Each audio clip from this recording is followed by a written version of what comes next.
चाहत से तुमने किसी स्त्री को चाहा है, वही चाहत तो नए पंख लगा के परमात्मा को चाहेगी, विपरीत नहीं।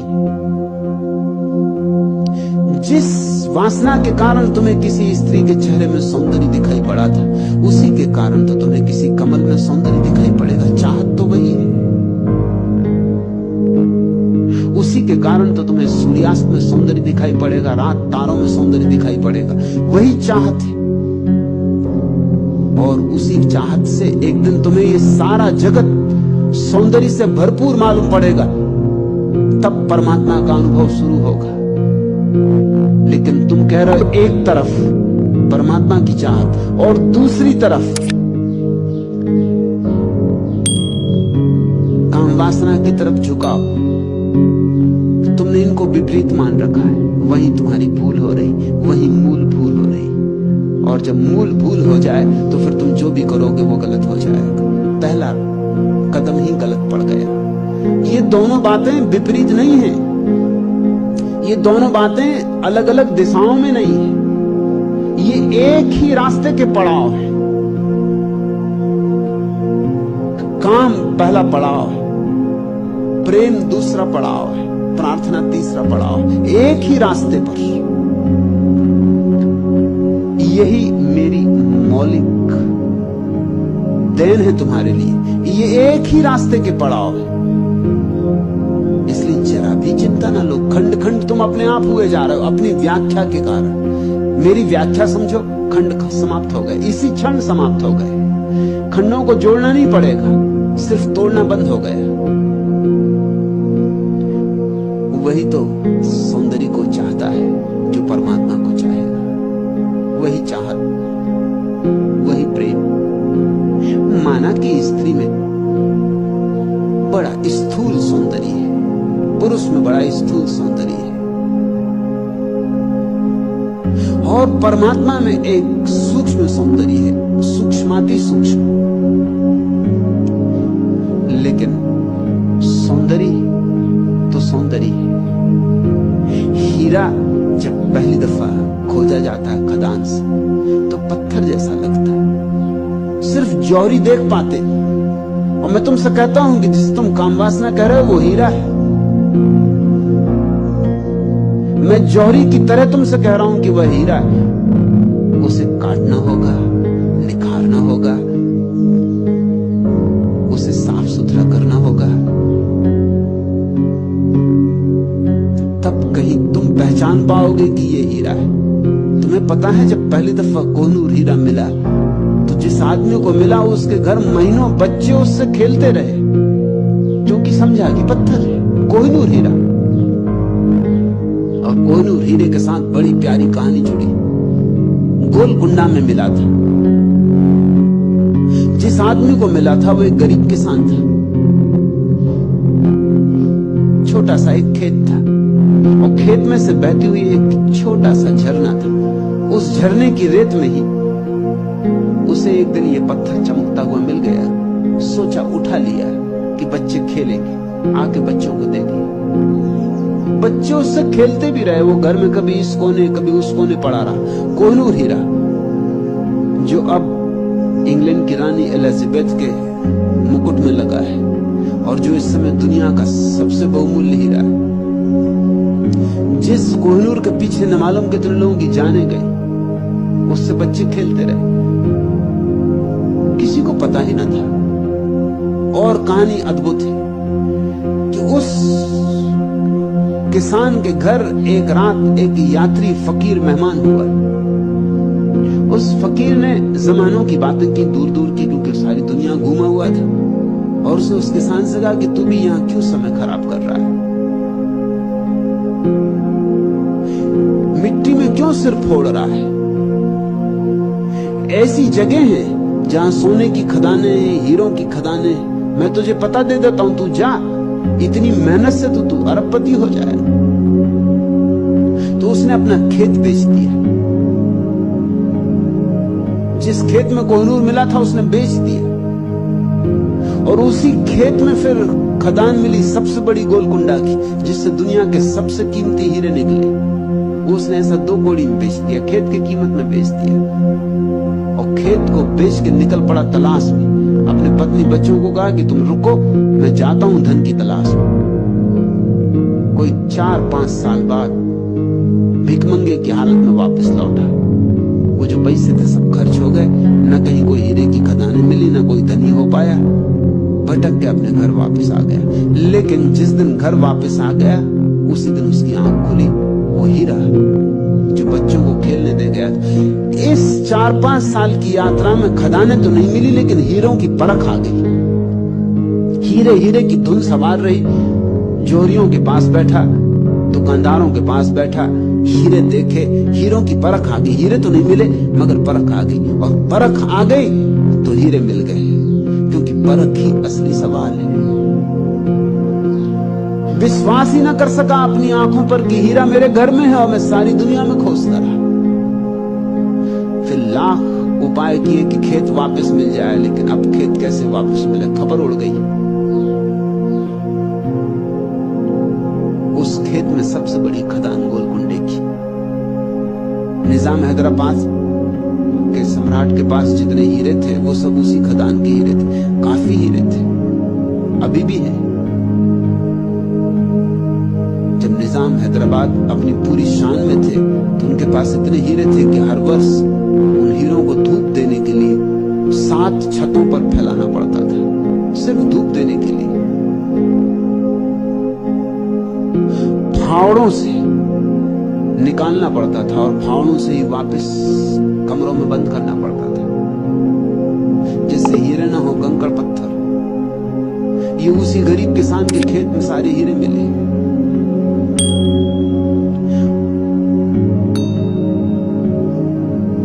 तुम्हारी दशा भी उसी गरीब किसान जैसी। वो जो तुम्हारे खेत में छोटा सा झरना बहता है काम वासना का, वही हीरों की खदान है। परख चाहिए। पहली बात स्मरण रखो, काम वासना परमात्मा की ही तलाश है, और इसलिए काम वासना में तुम सदा पाओगे कुछ कमी रह गई, कुछ कमी रह गई, क्योंकि तलाश परमात्मा की है। देह से कैसे राजी होगे? अदेही प्रेम चाहिए, अदेही सौंदर्य चाहिए, मगर देह की सीढ़ी बनानी होगी। तुम कहते हो एक तरफ सत्संग का प्रेम और परमात्मा से मिलन की चाहत, और दूसरी तरफ भौतिक काम वासना की तरफ पल पल झुकाओ। इनको दो तरफ मत रखो, इन्हें एक साथ रखो। ये एक ही यात्रा के पड़ाव है। आज प्रौढ़ावस्था तक उससे छुटकारा नहीं पा सका हूं, इसी गलत विवेचन के कारण छुटकारा नहीं मिला। जरा सा गलत विवेचन हो जाए, इंच भर की गलत भूल हो जाए कि हजारों मील का फासला हो जाता है सत्य से। लेकिन तुम सोच रहे होगे कि छुटकारा इसलिए नहीं मिला कि मैंने पूरी कोशिश नहीं की। छुटकारा इसलिए नहीं मिला कि तुमने पूरी कोशिश की। तुमने खूब लड़ाई की अपने से, मगर लड़ाई से छुटकारा नहीं मिलता। बोध से, ध्यान से छुटकारा मिलता है। और छुटकारा शब्द ठीक शब्द नहीं, क्योंकि छुटकारे में यह भाव है ही कहीं कि गलत है। छुटकारा ना कहो, अतिक्रमण कहो, पार जाना कहो। समझ आती है तो अधूरी रहती है, वह समझ नहीं है, शास्त्रीय समझ, अनुभवगत नहीं।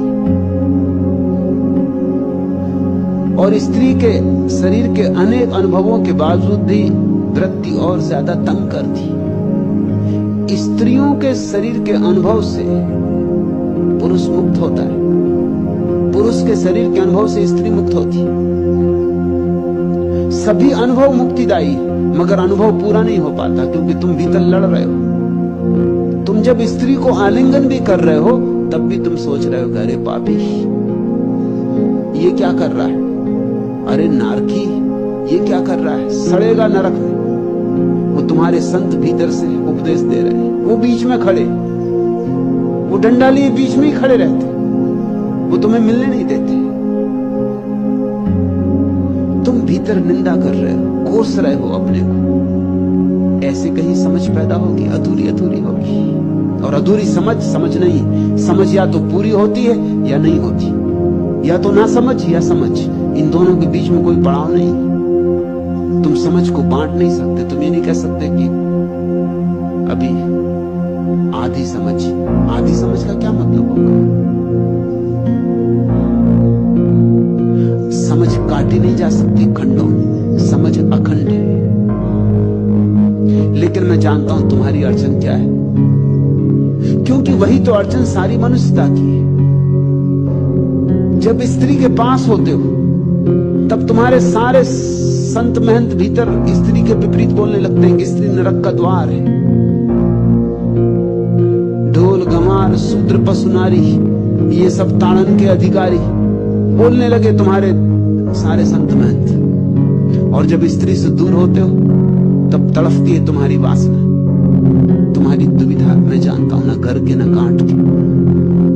घाट पे होते हो तब घर की याद आती, जब घर होते तब घाट की याद आती। धोबी के गधे जैसी तुम्हारी अवस्था हो गई। और ये ऐसा है, जो चीज मिल जाती है उसमें पूरा रस नहीं ले पाते, और जो नहीं मिलती वो मिलनी चाहिए इसकी वासना सताती। जब अभाव रहता है तब मांग, और जब मिलती है कोई चीज तब उसे पूरा जी नहीं पाते, इसलिए सब बटा बटा रह गया है। सब अच्छी कही हुई बातें और सिखावने बाहर ही रह जाती, रह ही जाएंगी, क्योंकि अच्छी बातें अगर बाहर से आती हैं तो बाहर ही रह जाएंगी। सिखावने अगर औरों की हैं तो उधार हैं, बाहर ही रह जाएंगी। असली बात तो भीतर से आती है, जन्मती है भीतर। तुम्हारी बातें अच्छी, तुम्हारी नहीं, किन्हीं औरों की। तुमने उनको गोद ले लिया है, जिसे गोद ले लेते ना लोग। अब किसी ने किसी का बच्चा गोद ले लिया, गोद लेके वो मां हो गई, गोद लेके तुम पिता हो गए। मगर क्या तुम समझते हो कि गोद लिया बच्चा सच में किसी को मां बना सकता? क्योंकि मां बनने की अनिवार्य प्रक्रिया तो हुई ही नहीं। वो 9 महीने का गर्भ, वो 9 महीने की तकलीफें, वो 9 महीने का बोझ, वो उल्टियां, भोजन का पचना नहीं, रात नींद का ना आना, वो 9 महीने की पीड़ा कौन झेलेगा? मां बनना कोई मुफ्त में तो नहीं होता, उसके लिए कीमत चुकानी होती। और जिस दिन बच्चा पैदा होता है उस दिन की पीड़ा, असह पीड़ा। गोद लेके तो तुमने बड़ी होशियारी कर ली, सब झंझट से ही बच गए। लेकिन ध्यान रखना, जिस दिन बच्चा पैदा होता है उसके पैदा होने में ही दूसरी तरफ मां पैदा होती, बच्चा अकेले पैदा नहीं होता। जब तक बच्चा नहीं था तब तक वह स्त्री स्त्री थी, मां नहीं थी। जिस दिन बच्चा पैदा हुआ उस दिन स्त्री में कुछ नया अंग जुड़ा, मां बनी। तो 2 पैदा हुए उस दिन, एक तरफ बच्चा पैदा हुआ, एक तरफ मां पैदा हुई। फिर बच्चे का पालना, फिर बच्चे की सारी तकलीफें, फिर रात रात जागना, फिर रात में 10 बार जागना, फिर बच्चे को दूध देना, अपने प्राणों से बच्चे को जोड़े रखना, फिर बच्चे की सब तरह तीमार, सब तरह फिक्र, वो सारा दान, वो सारा प्रेम, वो सारी करुणा, उस सब से मिलके मां बनती है। तुमने होशियारी की, तुमने गणित का काम किया, तुम सारी झंझट से बच गए। तुमने परख नली का शिशु ले लिया कि तुम गए हो किसी और का बच्चा उधार ले लिया। ठीक ऐसी ही घटना ज्ञान के संबंध में भी घटती। असली ज्ञान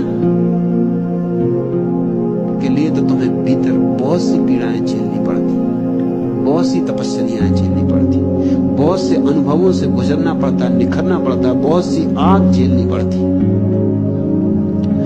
ज्ञान भीतर पैदा होता है, जैसे गर्भ, ऐसे ज्ञान भीतर पैदा होता है।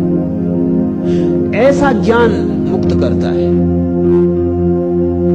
ऐसे ज्ञान से तुम सच में ज्ञानी होते हो। एक तरफ ज्ञान जन्मता है, दूसरी तरफ ज्ञानी जन्मता है। लेकिन तुमने उधार ले लिया है ज्ञान। अच्छी सिखावने कहां से लाए हो? किताबों में पढ़ ली।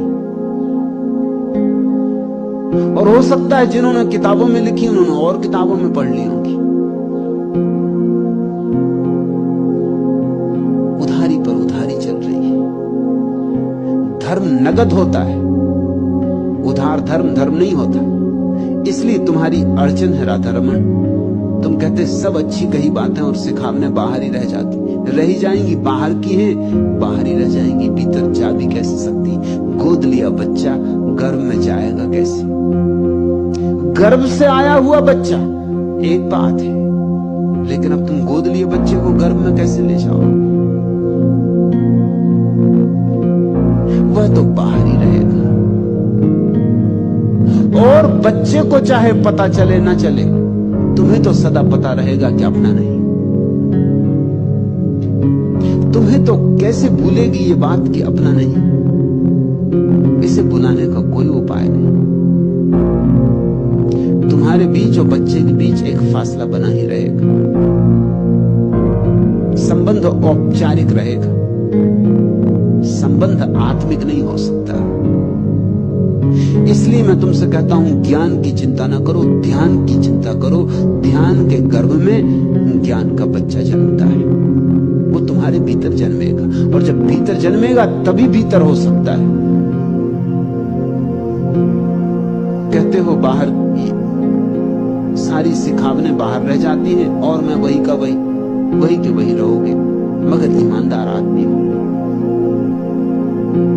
सच्ची बात कह रहे हो। लोग कहते ही नहीं ये बात, और सच्ची बात कही है तो रास्ता खुल जाएगा। अब कुछ हो सकता है। बाहर की बातें बाहर ही रहेंगी, तुम वही के वही रहोगे। तुम्हारे भीतर क्रांति तो तब पैदा होगी जब भीतर का दिया जलेगा। मैं तुमसे कहता हूं भीतर का दिया जल सकता है, कोई कारण नहीं है। बुद्ध का जला, महावीर का जला, यारी का जला, तुम्हारा जल सकता है। हर एक व्यक्ति भीतर के दिए को लेकर पैदा हुआ है, लेकिन जलाने की प्रक्रिया है, सीखनी होगी, सत्संग करना होगा, साहस करना होगा, किसी जीवंत बुद्ध के साथ चलने का, संन्यास्त होना होगा, शिष्य बनना होगा। और ध्यान रखना, असली गुरु ज्ञान नहीं सिखाता, असली गुरु ध्यान सिखाता, और ज्ञान तुम्हारे भीतर पैदा होता है। नकली गुरु ज्ञान सिखाता है और तब सब बातें बाहर की बाहर रह जाती हैं। मैं वही का वही, तुम कहते सब भूलकर लोलुप हो जाता हूं। वासना मन को घेरे रहती, स्वप्न में भी वही चलता है। किस क्रिया से छुटकारा या समता पा सकूं? छुटकारा तो नहीं, छुटकारे की तो भाषा छोड़ दो। अतिक्रमण, समता भी नहीं, अतिक्रमण। क्योंकि समता भी मुर्दा मुर्दा होगी, किसी भांति शांत हो जाए ये आग वासना की। मगर ये आग बड़ी कीमती है, शांत से करना नहीं है। इसी आग के सहारे तो परमात्मा की अग्नि जलानी, इसी चिंगारी से तो पूरे जंगल में आग लगेगी। इसे दबा नहीं देना है, इसे राख नहीं कर देना है। इसी चिंगारी में तो तुम्हारा भविष्य आशा है। इसलिए छुटकारा नहीं, समता नहीं, अतिक्रमण। और अतिक्रमण का उपाय है वासना में ध्यान पूर्वक जाओ, समग्र रूपेण जाओ। और अभी भी देर नहीं हो गई है, ऐसे तो देर हो गई, मगर अब जो हुआ हुआ, अभी भी देर नहीं हो गई। और सुबह का भूला सांझ भी घर आ जाए तो भूला नहीं कहलाता। अगर मरते मरते क्षण तक भी वासना का अतिक्रमण हो गया तो समझना कि घर आ गए। यह हो सकता है। भूले भटके तुम ठीक जगह आ गए हो जहां ये हो सकता है। लेकिन साहस तो करना होगा, सस्ते में नहीं होगा। तुम चाहो कि मेरी बातें सुनकर हो जाए तो नहीं होगा। मैं जो कहता हूं वह करोगे तो